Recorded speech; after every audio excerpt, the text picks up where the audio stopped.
ही जी बाजू आहे त्याच्याकडे आपण परत येणार आहोत. थोडा वेळ तुम्ही आमच्या सोबतच राहा. एक महत्त्वाची आणखीन अपडेट या प्रकरणातली आहे.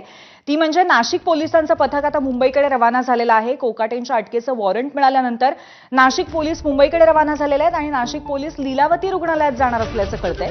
कोकाटेंना आता कुठल्याही क्षणी अटक होण्याची शक्यता आहे. खरं तर निर्णय आल्यानंतर न्यायालयाचा कोकाटेंना कुठल्याही क्षणी अटक होणार अशीच परिस्थिती होती, परंतु त्यावेळेला लीलावती रुग्णालयामध्ये प्रकृती ठीक नसल्यामुळे माणिकराव कोकाटे दाखल झालेले होते. ते अजूनही रुग्णालयातच आहेत. त्यांच्यावरती उपचार सुरू आहेत.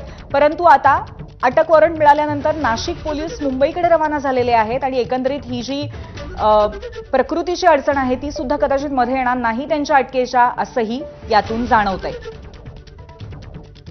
आपण बघतोय नाशिकचे सहाय्यक पोलीस आयुक्त संदीप मिटके यांच्या नेतृत्वाखाली 3 वरिष्ठ अधिकारी आणि त्याचबरोबर इतर 10 अंमलदार यांची टीम आता मुंबईच्या दिशेने रवाना झालेली आहे. हे सर्व जण आता लीलावती रुग्णालयामध्ये दाखल होतील. लीलावती रुग्णालय प्रशासनाला यांच्याकडनं आता जी प्रत आहे, अटक वॉरंटची प्रत, ही प्रत सादर केली जाणार आहे आणि ही प्रत दिल्यानंतर पुढची प्रोसेस केली जाईल.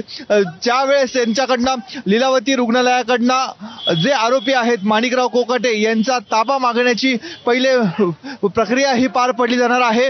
जर तब्येतीचं कारण रुग्णालय प्रशासनाकडनं जर देण्यात आलं तर रुग्णालय प्रशासनाला माणिकराव कोकाटे यांच्यावर आजपर्यंत कुठले कुठले उपचार केलेले आहेत त्याबद्दलची ही माहिती मागितली जाणार आहे आणि त्यानंतर पुढची प्रक्रिया अजून किती दिवस माणिकराव कोकाटे यांच्यावर उपचार सुरू राहू शकतात याबद्दलची माहिती घेतली जाणार आहे आणि त्यानंतर जर गरज वाटली तर तिथलं स्थानिक पोलीस स्टेशन जे असणार आहे बांद्रा पोलीस स्टेशनमध्ये या संदर्भातली संपूर्ण माहिती दिली जाईल आणि गरज भासली तर माणिकराव कोकाटे यांच्या वॉर्डच्या बाहेर एखाद्या गार्डची देखील नेमणूक ही केली जाऊ शकते.